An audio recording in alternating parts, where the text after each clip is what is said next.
c'est un schéma des structures histologiques du foie. Le foie est organisé en lobules. Le lobule, c'est l'unité fonctionnelle du foie. Le lobule, au fait, c'est une série d'hépatocytes organisés en travées.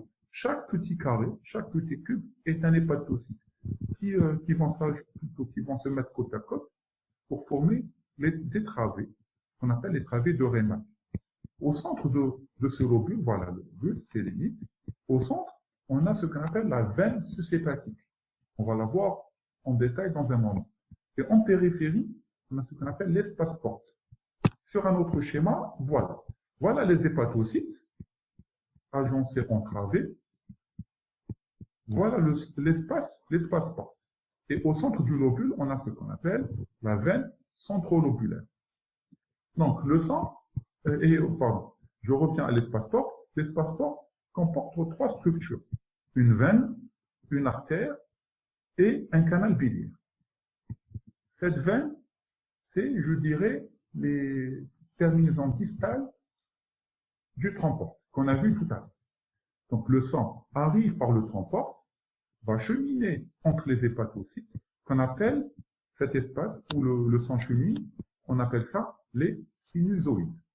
De là, le sang est pris par la veine centrolobulaire.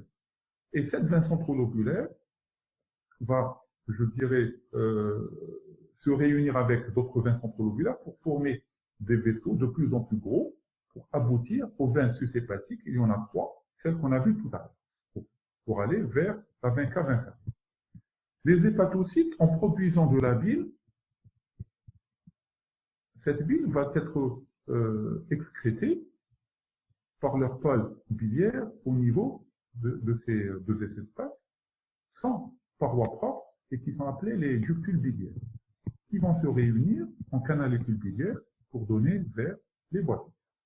Donc, s'il y a quelque chose à retenir sur cette plaque, c'est les éléments qui composent l'espace porte et l'emplacement de la veine centrolobulaire.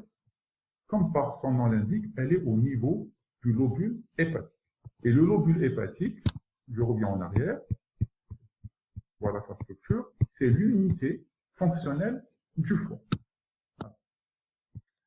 Sur une coupe histologique, voilà ce que l'anapath voit en réalité.